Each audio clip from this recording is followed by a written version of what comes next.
Okay, I think I'm going to get us started as we're debating which are the hottest and humidest parts of America in the chat. And we Californians are like keeping it quiet over here. So good morning, everyone, or for me, it's morning. My name is Chris Goldie, and I have the honor of working with the AAU project as a consultant by my day job. I'm a career counselor at Stanford University, working with PhDs and postdocs. I'm really excited to invite you to today's Wheel Bazaar virtual series. The AAU Education Initiative has been underway for a couple of years now. The goal of the initiative is, as you see here on the screen, and that is to make the full range of career pathways for PhD students visible, valued, and viable. And to do that for all students, we really embrace the diversity emphasis here and to really focus on making doctoral education more student-centered. There's a lot on our website about how that happens, but one of the things that we are really excited about is that of the 8 universities that are participating in this pilot stage, there's just a lot of great stuff going on campuses already that advance that goal. And we really think it's helpful for schools to share what they're doing so that other places can adapt and adopt those practices. And so we kind of jokingly say, why reinvent the wheel when you can go wheel shopping? And so we created the Wheel Bazaar this summer, a set of 8 weekly events, hour-long programs where we feature one theme and we invite different participants and different experts from our participating campuses to share what they're doing in that particular theme. And today's theme is revising program curriculum and structure to support diverse careers. We have 4 panelists representing 3 institutions. And the format, what we're going to do today is we'll hear from each of them for about 5 minutes each. So there's going to be kind of a brief intro. Then we'll have time for Q&A, which I will moderate among those the 3 programs, the 4 panelists. And so we invite you to put your questions into chat. Feel free to do that at any point as we go along. And I will pick those questions and we'll look for those cross-cutting questions that really benefit from the comparative frame among the different participants.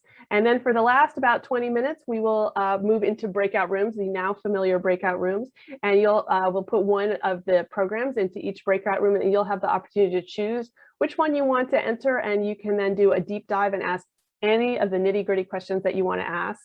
Those will not be recorded, so that's where you can ask anything that might be about politics that people don't want to have on their recordings. And then we'll just come back right at the top of the hour and preview next week's Wheel Bazaar, which will be our final one. So this is our penultimate one today. So without further ado, I will turn it over to Colleen. Thank you. Hi, I'm so glad to be here. I'm Dr. Colleen Colliner. I'm over at the University of Missouri. I am the former DGS, and I stayed on after finishing winter with DGS to do more with the AAU PhD pilot project. And so on my slides, I kind of posed the question, what is the way that it's always been done, and how does that really serve our constituency? And so if we think about the way it's always been done, then we're sort of always doing the same thing, but we know that there's a rapidly changing social landscape. And in communication, we haven't seen a drastic decline in faculty positions, but we have seen a reduction. And we've also seen an increase in students just being interested in a variety of postdoctoral careers. One of the most common places that we're seeing that is one of our 6 focus areas is on identity, diversity, and communication. And so we actually have a number of students who are going on to major corporations to be diversity and inclusion officers. But if we're really supporting that, and if we do say we value postdoctoral careers that aren't in academia, what are the historical programming milestones really doing for us? And so on the next slide, we are in this question asking stage. What are new ways that it could be done? So how can we best prepare and best support people who have a variety of goals and want to just have options at the end of their doctoral career? So there's things that we have done, and there's things that we are thinking of doing or planning to incorporate. And so first, what we have done is we've incorporated some professional development changes into our pro seminar. So pro seminar is a required course for all of our doctoral students, and we do a lot of professional development, and we do research colloquium, and we do a lot of just interacting and socializing. And so this last year, we did a couple things towards making post-PhD careers not in the academy more viable and visual. And so we had a career-based panel discussion in one of our pro seminar where we had 3 of our alums that are currently positioned in a variety of industries come and just talk about their experience translating their doctoral work to a non-academic job. We also had a research presentation from a PhD colleague who's in industry. He presented to the department. He's at the National Research Group, and it was a really engaging and interesting conversation about how he used his PhD in communication to do research to generate content for Netflix and a number of entertainment venues.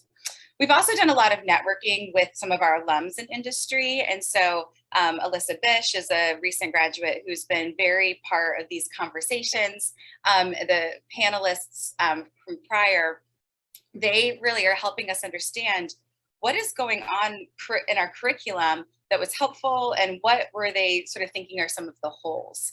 And so as we're kind of considering their feedback and having them part of these conversations, we're considering what is the next phase in some of our curriculum changes. And so one possible change is in coursework. And so a lot of our coursework it revolves around academia. It involves research and developing our CVs and having research papers at the end of it. And so as instructors, we're talking about how can we be intentional about ways to translate the content to a variety of professional goals. And so we often encourage the development of CVs. We review CVs annually. Maybe we can expand that to include resumes, or have a CV and a resume and what that might look like. Also accepting maybe some portfolio options for final projects rather than a research proposal or a conference panel submission. Maybe there's something creative that could be supportive for industry career goals that has to do with some sort of portfolio. Faculty often say, though, that because we're academics, we don't really know kind of what that looks like or how to implement that. We don't have experience in preparing graduate students for non-academic careers because all we've ever done is academia. And so partnering with professionals outside of the academy is going to be really supportive for faculty who are looking to translate that content but don't have that experience. And so having multiple mentors to develop assignments and assess those assignments. And so we have a department advisory board who's very active at the undergraduate level, getting internships and doing career fairs and mock interviews. And so pulling them in and having them sort of advise us on what that might look like at the coursework level. And then again, just continuing to listen to our alums about what would have been helpful for them. We can also think about after coursework. One really exciting opportunity for us is internships. Obviously, internships have a lot of benefits. We often have grad students talk about having a pay gap in the summer. And so this is an opportunity for them if they can find a paid internship. It's obviously networking, experience, opportunity, gateway to possible employment. We've had a number of students who had an internship that turned into a permanent position. There's just a lot of questions, though, about how do we institutionalize internships? How do we standardize those expectations, given that there's so many different, opportunities and that can look very different. So also developing a network of internship opportunities. Whose responsibility is it to find these internships? Is it the student? Is it the advisor? Is it the department? At the undergrad level, we have a internship director. And so, who are we really looking to manage all of these different ins and outs? And then how do we work with employers to make sure that they're getting what they need, but also that we're supporting educational goals that are part of the course objectives and the program objectives of the department. And so finally, we're talking about maybe reconsidering the dissertation as well. Thinking about research traditionally, that doctoral dissertation is, sort of traditional research, but how can we re-envision that? What conversations can we enter into about thinking about research in new ways? There's been critiques coming to light lately about gatekeeping from academia, about research, and papers are behind a paywall and having these rigorous standards that only allow for a very narrow amount of work to be considered. And so again, we come back to this question: what are new ways that it could be done? And so we've made some changes, and as a department, we're really reflecting on some of these longstanding traditions, being really deliberate about how to address these important questions. We're reflecting, we're discussing, we're staying open and inviting, and having these processes as central to our process at this stage, so that we can be very intentional and excited about what's going to happen at the next stage. So this coming year will be these conversations ongoing.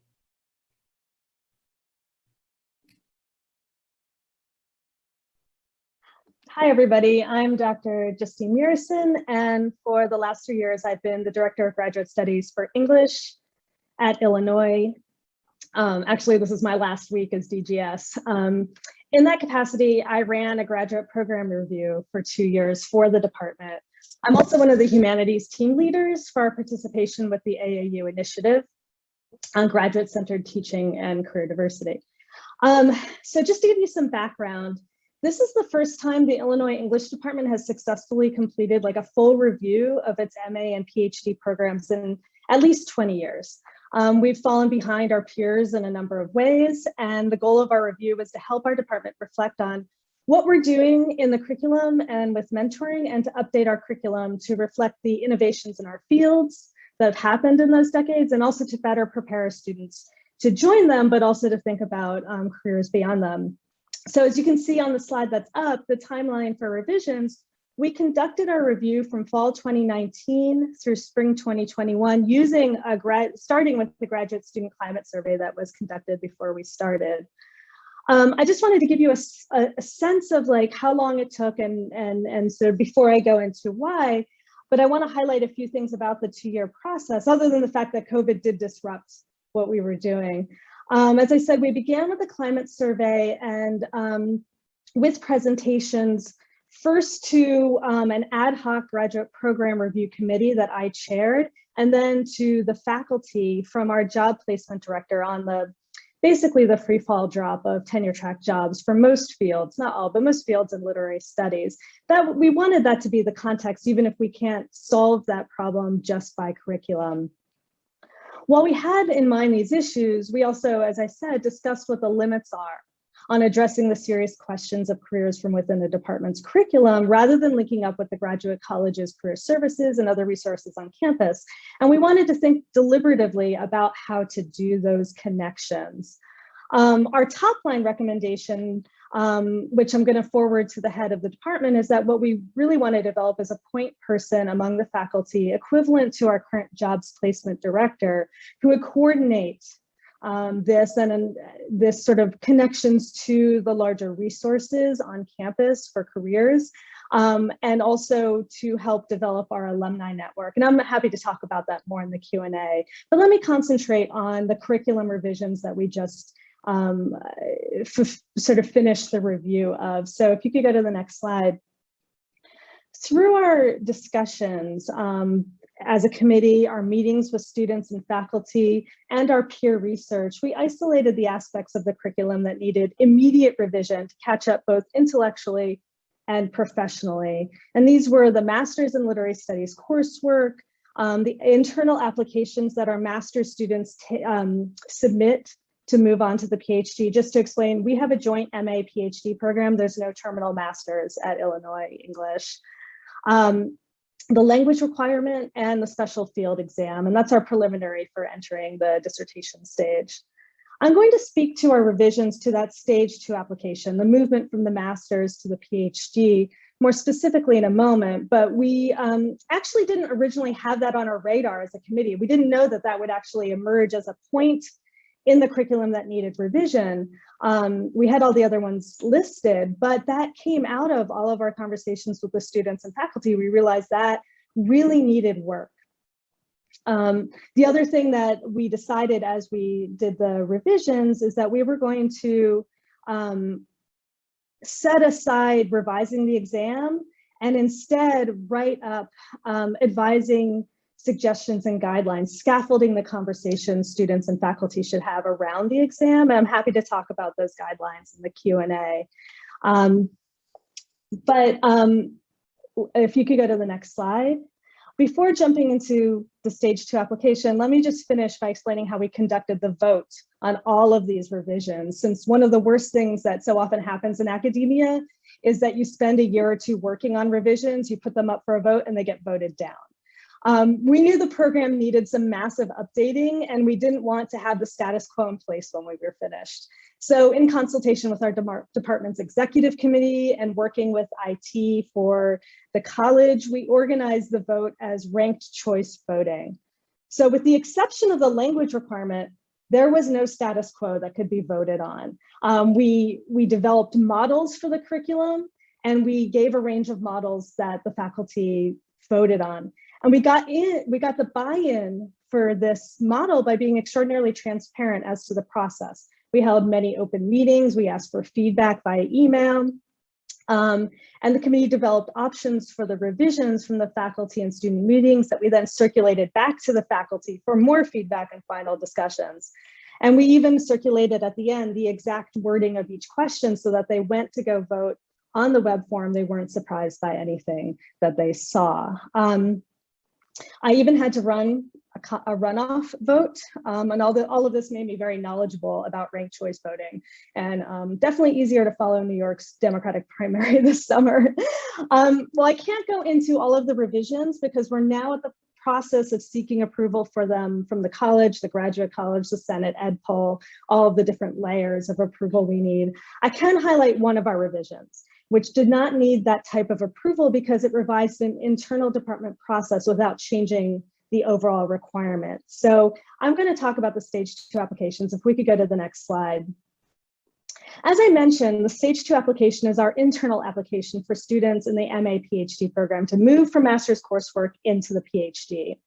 At Illinois, it's called stage 2, so I'm just keeping that language up. As you can see from the slide, what we had in place was basically just the contours of an external application to the program.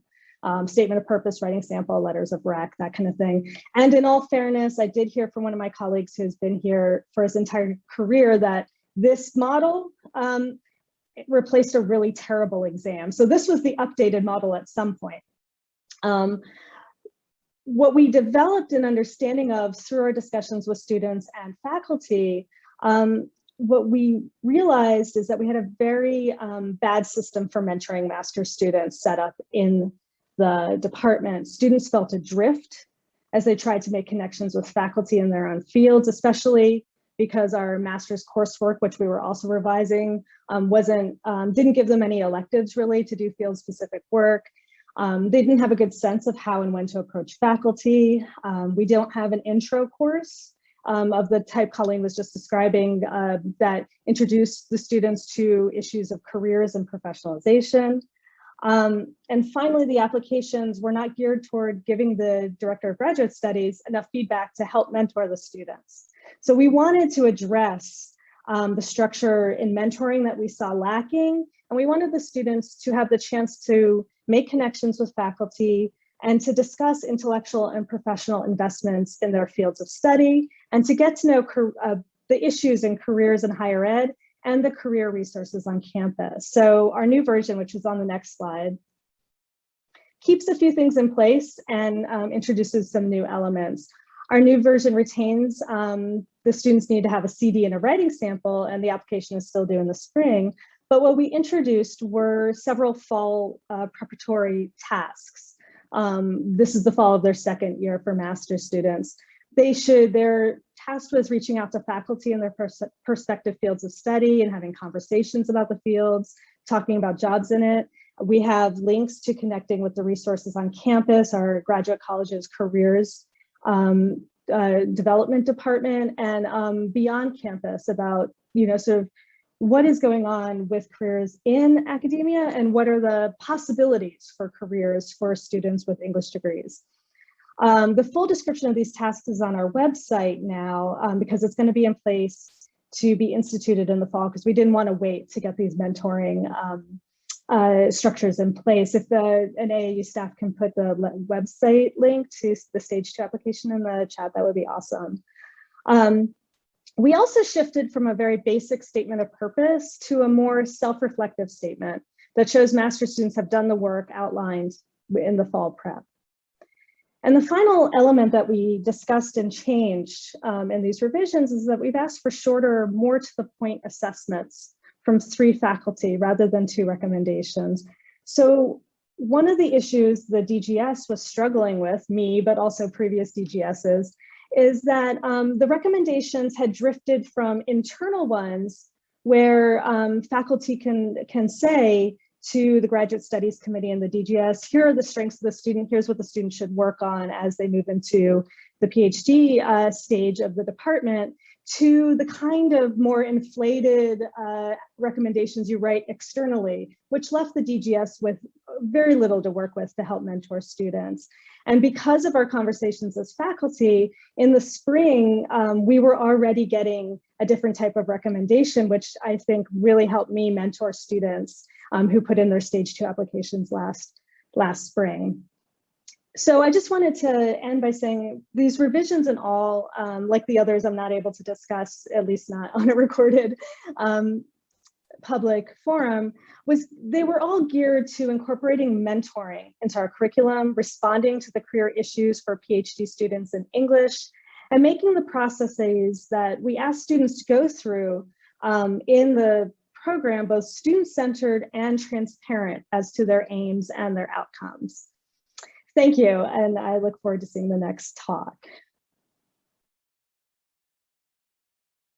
Hello, everyone. I am Sonali Majumdar. First of all, thank you to the AAU PhD Education Initiative team for inviting us to share about our work at University of Virginia. I develop and implement the UVA's signature program of professional development called PhD Plus. Next slide, please.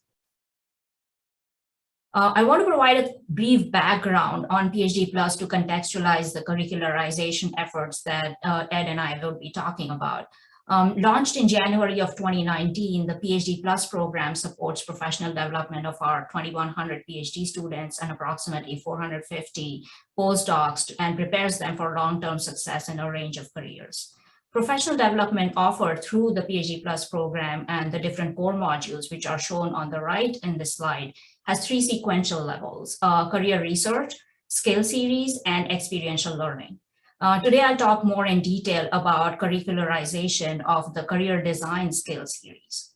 Over the last 3 years, 22 to 25% of our PhD students have participated in different levels of the program each year. Next slide, please.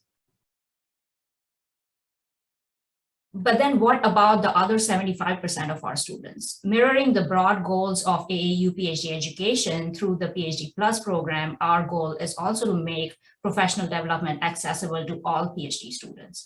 One of the barriers could be perceived value of professional development, which would require us to collaborate with faculty in departments and in broadly toward culture change in graduate education.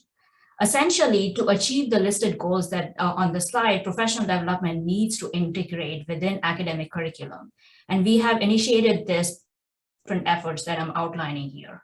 In the first effort, we collaborated with faculty in the Department of Biology to propose of career design skill series in an NSF NRG proposal, which was funded in 2020. We'll be offering this 1 credit course in fall for their third year PhD students and senior students, which is now made more broad available to all life sciences PhD students through a university-wide GSCI or Graduate Science Mnemonic that was created by the Graduate School of Arts and Sciences. The second effort was led by the Director of Graduate Studies in Department of Spanish. Department of Spanish proposed a required course in their updated curriculum in the spring of second year for their students, professional life after graduate school. The DGS, Ricardo, reached out to me about just discussing curricular ideas or topic ideas for the curriculum. And I could talk to him about career design, which fitted really well within their goals. This also inspired a conversation and collaboration between PhD Plus and Department of Spanish, but otherwise other humanities and qualitative social sciences departments, including our AAU PhD Education Humanities departments, English and Religious Studies. We ended up creating a 1-credit course under the mnemonic Graduate Humanities and Social Sciences. Next slide, please. For both these 1-credit bearing courses that I just talked about, I'm translating the PhD Plus Career Design Skills series, which typically takes about 7.5 hours of in-person workshop time with students and another 1 to 2 hours of homework assignment. In this series, students learn, reflect, and discuss about several topics, such as connecting life and work, self-assessment of values, interests, and skills. They gain knowledge of diverse and nonlinear career paths of PhDs, learn strategies to explore careers and build professional community for career development. They learn about skills that are valued in diverse kinds of careers and identify applicability of skills that they develop through their PhD training, and ultimately create an individual development for their career development. Through the 1-credit course that we are offering, in addition to the topics in career design, we are able to engage with alumni who are in diverse career paths as guest speakers to talk about their careers and the variety of skills that are applied in their career types. Within the 3-year PhD Plus program, we were able to achieve this academic integration milestone, largely due to a close partnership with the Dean's Office in Arts and Sciences. The College of Arts and Sciences houses about 50% of our graduate students. At this point, I would like to invite Ed Barnaby, the Associate Dean of Graduate Programs, to talk about how it's possible for all of us. Ed, over to you. Thanks, Sonali. I'm just going to build briefly on Sonali's comments about this program that she's really in charge of, to talk about the role of school-level academic leadership in facilitating the relationship between faculty in the departments and graduate career development professionals like Sonali. And this is especially important at UVA based on our administrative structure, where Sonali's office sits outside of the school. You might have a graduate school that's more integrated, but we don't. So it was really important in terms of increasing the visibility of this program among our faculty and reducing administrative obstacles, that there be a voice coming out of the Dean's Office to communicate the value of the PhD Plus program to graduate program directors and faculty. Specifically, we found that it was really effective for them to hear a voice coming from within the academic leadership that helped articulate the ethos of this program and help them envision ways for them to engage with it that were specific to their disciplines and the life of their students. We support all students in becoming more distinctive candidates on both the academic job market and be able to extend the influence of their doctoral training into other career sectors. And there's actually kind of mutual activity for students in both of those job markets. And we don't want to, and we wanted to make sure faculty understood that it would be unhealthy to outsource this kind of work to a central office and not have faculty participating, engaging in, and modeling for their students the way of integrating this career-mindedness into their doctoral training. Graduate students. Ed, we lost you. We lost you there. Could you just start with maybe turn off your video, because that might help us with your bandwidth? Sure. I think it was right about career-mindedness that we lost you. Sure. So we, to model how students, faculty are important in making sure that students see how the modeling of career-mindedness is integrated into their doctoral training. I believe that's where we might have left off. So this was featured in a school-wide dialogue regarding student-centered doctoral training that we commenced this past spring with a leadership document to departments and the invitation to conduct a reflection period in the department, hosting and facilitating conversations between and among students and faculty in a variety of areas and foundational areas, including the financial support that we provide, inclusive mentoring practices, opportunities for cross-disciplinary experiences and collaboration, research collaboration. And the fourth pillar of this was, in fact, the PhD Plus program itself. So we had discussions and of how these four aspects of graduation intersect, including the PhD Plus program and career development in that structure, highlighted for faculty the centrality and importance of these issues for their own students and ways for faculty to become involved. In terms of reducing administrative obstacles, we worked with Sonali to create these school-wide course mnemonics that she described, to ensure that students from across disciplines could enroll in and sit in these courses together. And part of this involved even making sure the faculty understood that students could do this. There's often just inertia in the understanding of rules, and the school can play an important role in dispelling that. And another aspect that the school could impact was funding, student funding. So to make sure that the various opportunities afforded by PhD Plus, whether that be in the coursework phase or internships, that we make room for students to participate in these activities down into the level of their funding. In a few cases, we have an extra year of support for them to enroll in training in another discipline that Sonali then works with them to make sure is reinvested in their career trajectory. And we also allow them to substitute semesters of teaching assistantship to participate in the internship program. So these are just a few areas in which the school can be effective in marshaling and advancing the work of individual departments, and perhaps taking those further than departments could envision on their own, and also connecting departments to partners across disciplines to allow this programming to reach more students more systematically and effectively.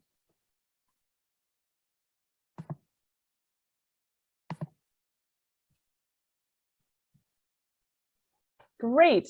Well, that was wonderful. So fascinating to kind of hear us go from a department that's still definitely in the thinking stage to a department that's in the action stage to thinking about how to implement some of these things on a school or college-wide level. We have time for one or two questions here. So if you have a question that kind of would benefit from this cross-program perspective, please put that in the chat. And until such a question comes in, I was curious, as you're dealing with faculty and students and deans in these kinds of things, is there language that you think is particularly gets traction and language that you think should be avoided? I think the framing of these things is often crucial politically and conceptually. So I'm very curious about that. Whoever would like to tackle that question. I mean, I can go first on this. The way that we have even designed career design, if in anything that I kind of said, or if you look at the web page, it is career inclusive. It doesn't make any distinctions between academic or non-academic careers. We don't even like to say that. 30% of our participants, identify their interest, 30 to 50% in faculty careers. And we do more broadly help them develop holistic skills and thoughtfulness around what kind of future faculty they would want to be. And so I think, as a field, we, and this is on behalf of the Graduate Career Consortium and our colleagues, we would like to move away from these distinctions of alt-ac and academic adjacent. Careers are careers, and across different sectors, we also in this class talk a lot about research and analysis. You can do it at very different places, and now there are facilities which kind of intersect between academia and nonprofit, or academia and for-profit. And so those sectors are becoming less consequential in this conversation and more about what students want to do. And this also becomes important with the nonlinear career pathways of PhDs, that they can change career paths as and when experiences enable them to.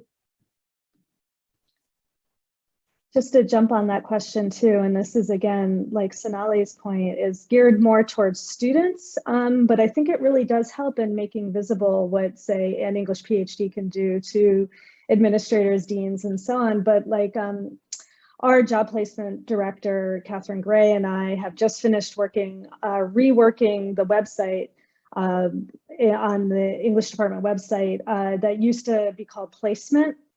And we have just changed it to careers, and we are in the process of updating that with as many alumni as we can find. One of the sort of problems, I don't think we're alone in not tracking well our alumni who do not end up in tenure stream jobs.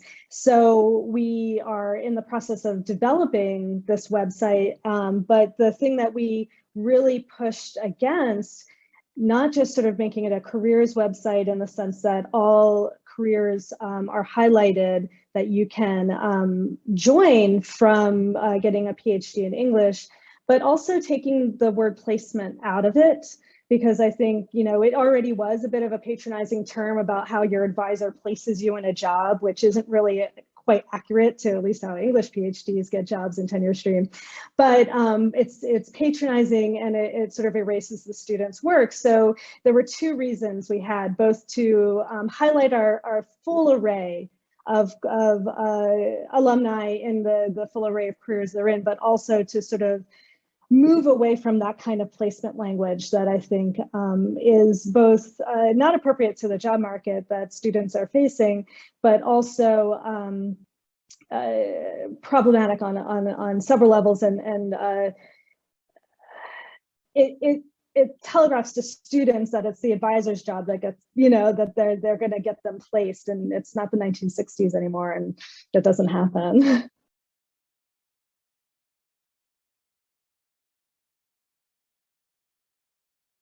All right, I think without further ado, we are going to move to the breakout room. So